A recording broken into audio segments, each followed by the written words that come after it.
ಪಹಲ್ಗಾಮ್ ದಾಳಿ ನಡೆದ ದಿನವೇ ಅರಬ್ಬಿ ಸಮುದ್ರದ ಬಳಿಯಲ್ಲಿ ನಿಂತು ಯುದ್ಧದ ತಾಲೀಮನ್ನ ನಡೆಸಿತ್ತು. ನೇರವಾಗಿ ಟಾರ್ಗೆಟ್ ಇದ್ದದ್ದೇ ಕರಾಚಿಯ ಬಂದರು. ಇದೀಗ ಅದೇ ಕರಾಚಿಯ ಬಂದರನ್ನ ಟಾರ್ಗೆಟ್ ಮಾಡಿ ದಾಳಿಯನ್ನ ನಡೆಸಲಾಗ್ತಾ ಇದೆ. ನಾಳೆ ಬೆಳಗ್ಗಿನವರೆಗೆ ನಿರೀಕ್ಷೆ ಅಥವಾ ಇವತ್ತು ತಡರಾತ್ರಿಯೇ ದೃಶ್ಯಗಳು ಸಿಕ್ಕಿದ್ರೂ ಕೂಡ ಸಿಗಬಹುದು. ಕರಾಚಿಯ ಬಂದರುಗಳು ಯಾವ ರೀತಿಯಾಗಿ ಛಿದ್ರವಾಗಿದೆ ಅಂತ ಹೇಳಿ. ಹಾಗೆ ಯುದ್ಧ ಅನ್ನೋದು ಮತ್ತಷ್ಟು ಎಸ್ಕಲೇಟ್ ಆದರೆ ಕರಾಚಿ ಬಹಳ ಮುಖ್ಯವಾಗುತ್ತೆ ಪಾಕಿಸ್ತಾನದ ಪಾಲಿಗೆ.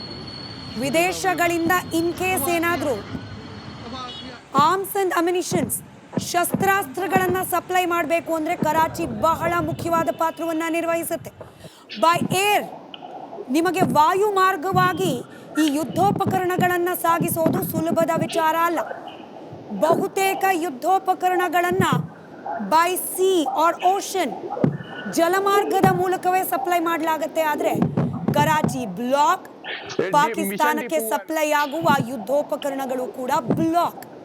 ವಾಮಮಾರ್ಗ ಕಂಡುಹಿಡ್ಕೊಳ್ಬಹುದು, ಆದರೆ ಕಷ್ಟ ಸಾಧ್ಯ. ಈಗ ಪಾಕ್ ಮೇಲೆ ಮಿಸೈಲ್ಗಳ ಸುರಿಮಳೆ. ತಗೋ ಈಗೋ ಅರಬ್ಬಿ ಸಮುದ್ರದಲ್ಲಿ INS ವಿಕ್ರಾಂತ್.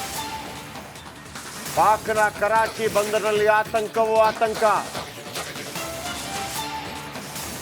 ಪಾಕಿಸ್ತಾನದ ಕೊನೆ ದಿನಗಳು ಸಮೀಪಿಸಿದಂಗೆ ಕಾಣ್ತಾ ಇದೆ. ಬಹುಶಃ 1947ರಲ್ಲಿ ಆರಂಭವಾದಂಥ ಪಾಕಿಸ್ತಾನ 75 ವರ್ಷಗಳಲ್ಲಿ ಅಂತ್ಯವನ್ನು ಕಾಣುತ್ತೆ. ಇದೇ ಥರ ಮುಂದುವರೆದರೆ ಬಹುಶಃ ನಾಳೆ ಬೆಳಗಿನ ಜಾವಕ್ಕೆ ಭೂನಕಾಶೆಯಲ್ಲಿ ಪಾಕಿಸ್ತಾನ ಇರೋದು ಡೌಟ್. ಇದು ತನ್ನಿಂದ ತಾನೇ ಆತ್ಮಹತ್ಯೆ ಮಾಡಿಕೊಂಡ ರೀತಿಯಲ್ಲಿ ಪಾಕಿಸ್ತಾನ ಮಾಡಿಕೊಂಡ್ರು. ದಮ್ಮಿಲ್ಲ, ತಾಕತ್ತಿಲ್ಲ, ದುಡ್ಡಿಲ್ಲ, ತಿನ್ನೋಕೆ ಅನ್ನ ಇಲ್ಲ, ಭಿಕ್ಷುಕರೇ ತುಂಬಿರುವಂಥ ದೇಶ. ಆದರೂ ಕೂಡ ಭಾರತವನ್ನು ಕೆಣಕಬೇಕು. ಅದು ಕೂಡ ಕೇವಲ ಧರ್ಮದ ಆಧಾರಕ್ಕೆ ಮಾತ್ರ. ಭಯೋತ್ಪಾದಕರನ್ನು ಹುಟ್ಟು ಹಾಕುವಂಥ ರಾಷ್ಟ್ರವಾಗಿ ಬಿಟ್ಟಿದೆ. ಭಯೋತ್ಪಾದಕರನ್ನು ಸಪ್ಲೈ ಮಾಡುವಂಥ ರಾಷ್ಟ್ರವಾಗಿ ಬಿಟ್ಟಿದೆ. ದೇಶ ವಿದೇಶಗಳಲ್ಲಿ ಕೆಲಸಕ್ಕೆ ಹೋದರೂ ಕೂಡ ಪಾಕಿಸ್ತಾನಿಗಳು ಅಂತಂದರೆ ಕೆಲಸ ಕೊಡಲ್ಲ.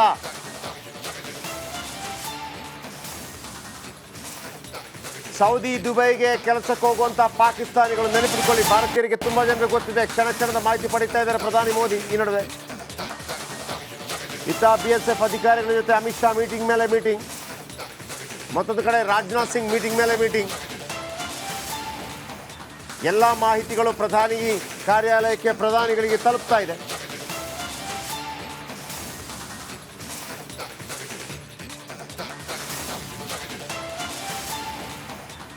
ಪಾಕಿಸ್ತಾನಕ್ಕೆ ಒಂದು ಬುದ್ಧಿ ಕಲಿಸಬೇಕು ಅನ್ನೋದನ್ನು ಪದೇ ಪದೇ ಈವನ್ ಗುಜರಾತ್ನ ಮುಖ್ಯಮಂತ್ರಿ ಆಗಿದ್ದಾಗಲೇ ನರೇಂದ್ರ ಮೋದಿ ಅವರು ಹೇಳ್ತಾ ಇದ್ರು. ಅದಕ್ಕೆ ತಕ್ಕ ರೀತಿಯಲ್ಲಿ ಅವಕಾಶವನ್ನು ಕೂಡ ಪಾಕಿಸ್ತಾನ ಮಾಡಿಕೊಡ್ತಾರೆ.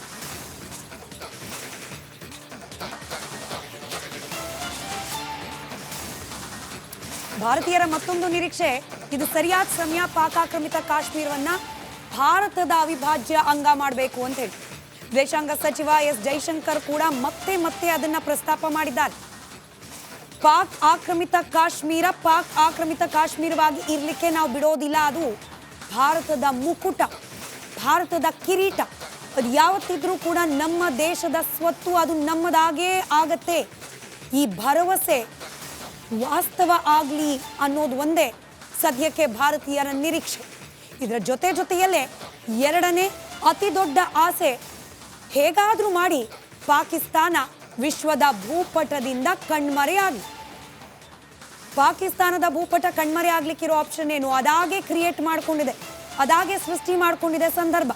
ಒಂದು ಕಡೆ ಬಲೂಚ್, ಮತ್ತೊಂದು ಕಡೆಯಲ್ಲಿ ಖೈಬರ್ ಪಖ್ತೂನ್ಖ್ವಾ, ಮತ್ತೊಂದು ಕಡೆಯಲ್ಲಿ ಪಾಕ್ ಆಕ್ರಮಿತ ಕಾಶ್ಮೀರ, ಇತ್ತ ಸಿಂಧ್, ಎಲ್ಲವೂ ಕೂಡ ಪಾಕಿಸ್ತಾನದ ವಿರುದ್ಧವಾಗೇ ನಿಂತಿದೆ. ಪಾಕಿಸ್ತಾನದ್ದೇ ಅವಿಭಾಜ್ಯ ಅಂಗ ಆದರೂ ಕೂಡ ಆಸ್ ಆಫ್ ನೌ ಈ ಎಲ್ಲ ಪ್ರಾಂತ್ಯಗಳು ಪಾಕಿಸ್ತಾನದ ವಿರುದ್ಧವಾಗೇ ಇವೆ. ಭಾರತದ ಜೊತೆಗೆ ಯುದ್ಧಕ್ಕೆ ಇನ್ನೂ ಒಂದಷ್ಟು ಹೆಜ್ಜೆಗಳನ್ನು ಪಾಕಿಸ್ತಾನ ಮುಂದಿಡ್ತು ಅಂದರೆ ನಿಮ್ಮ ಕರ್ಮ ನೀವು ಅನುಭವಿಸಿ, ನಮಗೂ ಈ ಯುದ್ಧಕ್ಕೂ ಸಂಬಂಧ ಇಲ್ಲ ಅಂಥೇಳಿ ಇಷ್ಟೂ ಪ್ರಾಂತ್ಯಗಳ ಜನ, ಇಷ್ಟೂ ಪ್ರಾಂತ್ಯಗಳಿಂದ ಸೇನೆಯಲ್ಲಿರ್ತಕ್ಕಂಥ ಸೇನಾ ಸಿಬ್ಬಂದಿ ಅವರೆಲ್ಲರೂ ಕಾಲು ಕಿತ್ತಿದ್ರು ಅಂದರೆ ಪಾಕಿಸ್ತಾನದ ಪರಿಸ್ಥಿತಿ ಇನ್ನೂ ಹದಗೆಡೋದ್ರಲ್ಲಿ ಯಾವುದೇ ಅನುಮಾನ ಇಲ್ಲ. ಮತ್ತೊಂದು ಕಡೆ ಕ್ಷಣ ಕ್ಷಣದ ಮಾಹಿತಿಯನ್ನು ಪಡ್ಕೊಳ್ತಿದ್ದಾರೆ ಪ್ರಧಾನಿ ನರೇಂದ್ರ ಮೋದಿ. ಈತ ಬಾರ್ಡರ್ ಸೆಕ್ಯೂರಿಟಿ ಫೋರ್ಸ್ನ ಅಧಿಕಾರಿಗಳ ಜೊತೆಯಲ್ಲಿ ಗೃಹ ಸಚಿವ ಅಮಿತ್ ಶಾ ಮಾತುಕತೆಯನ್ನು ಮುಂದುವರೆಸಿದ್ದಾರೆ. ಅಧಿಕಾರಿಗಳಿಂದ ಮಾಹಿತಿಯನ್ನು ಪಡ್ಕೊಳ್ತಾ ಇದ್ದಾರೆ ನಮ್ಮ ದೇಶದ ಜನಪ್ರತಿನಿಧಿಗಳು. ಈಗ ಪಾಕ್ಗೆ ಅಮಾಯಕ ನಾಗರಿಕರೇ ಟಾರ್ಗೆಟ್. ಉರಿ ಮತ್ತು ಕುಪ್ವಾರದ ನಾಗರಿಕರ ಪ್ರದೇಶಗಳ ಬಳಿ ದಾಳಿ ಯತ್ನ.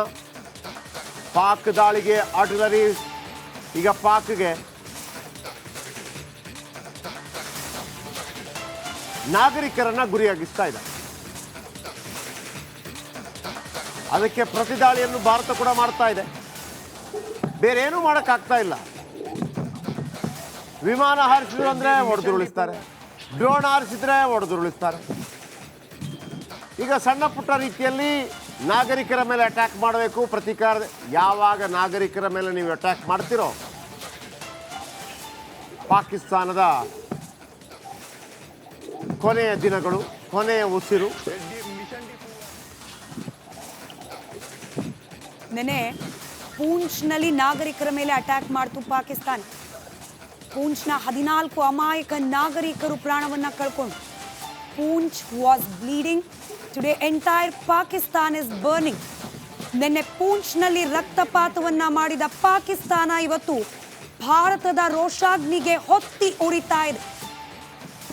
ಇಡೀ ಪಾಕಿಸ್ತಾನದ ಮೇಲೆ ಅಗ್ನಿಯ ಮಳೆಯನ್ನ ಸುರಿಸ್ತಾ ಇದೆ ಭಾರತ. ಪೂಂಚ್ನ 14 ನಾಗರಿಕರ ಬಲಿಗೆ ಪ್ರತೀಕಾರ ಇವತ್ತು ಇಡೀ ಪಾಕಿಸ್ತಾನ ಧಗಧಗಿಸ್ತಾ ಇದೆ. ಪಹಲ್ಗಾಮ್ನಲ್ಲಿ 26 ಮಂದಿ ನಾಗರಿಕರ ಮೇಲೆ ದಾಳಿಯನ್ನ ಮಾಡಿಸ್ತು ಪಾಕಿಸ್ತಾನ. 100 ಮಂದಿ ಉಗ್ರವಾದಿಗಳ ರಕ್ತವನ್ನ ಕಾಣ್ತು ಭಾರತ. Tit for tat. ನೀವು ಹಿಂಗೆ ಹೊಡೆದ್ರೆ ಅದಕ್ಕಿಂತ ಡಬ್ಬಲ್ ಹೊಡಿತೀವಿ ಅನ್ನೋದನ್ನ ತೋರಿಸ್ತಾ ಇದೆ ಭಾರತ. ನಾನು ಮತ್ತೊಮ್ಮೆ ಹೇಳ್ತಿದ್ದೀನಿ, yesterday Poonch was bleeding. Today entire Pakistan is burning. ನೆನ್ನೆ ಪೂಂಚ್ನಲ್ಲಿ ರಕ್ತಪಾತ, ಇವತ್ತು ಇಡೀ ಪಾಕಿಸ್ತಾನ ಧಗಧಗ. ಇಡೀ ಪಾಕಿಸ್ತಾನದ ಆಯಕಟ್ಟಿನ ನಗರಗಳೆಲ್ಲವೂ ಕೂಡ ಇದೀಗ ಪಾಕಿಸ್ತಾನದ ಸೇನಾಪಡೆಯ ಕೈಯಿಂದ ಕೊಂಚವೇ ಜಾರು ಹೋಗ್ತಾ ಇದೆ. ಭಾರತ ಮಾಡ್ತಾ ಇರುವ ದಾಳಿಯಿಂದ ತಪ್ಪಿಸ್ಕೊಳ್ಳಿಕ್ಕೆ ಪರದಾಡ್ತಾ ಇದೆ ಪಾಕಿಸ್ತಾನದ ನಗರಗಳು. ಇಸ್ಲಾಮಾಬಾದ್, ಕರಾಚಿ, ಸಿಯಾಲ್ಕೋಟ್, ರಾವಲ್ಪಿಂಡಿ, ಪೇಶಾವರ, ಒಂದಾ ಎರಡ. ಭಾರತದ 4 ನಗರಗಳ ಮೇಲೆ ಅಟ್ಯಾಕ್ ಮಾಡೋ ಪ್ರಯತ್ನ ಮಾಡಿದ್ರೆ ಅದಕ್ಕೆ ಪ್ರತ್ಯುತ್ತರವಾಗಿ 8 ನಗರಗಳ ಮೇಲೆ ಇದೀಗ ಭಾರತ ಪ್ರತಿದಾಳಿಯನ್ನ ಮಾಡ್ತಾ ಇದೆ. 1 ಬುಲೆಟ್ಗೆ 10 ಬುಲೆಟ್, 1 ದಾಳಿಗೆ 4 ಪ್ರತಿದಾಳಿ. ಇದು ಭಾರತದ ಪ್ರತಿದಾಳಿಯ ಪರಾಕ್ರಮ.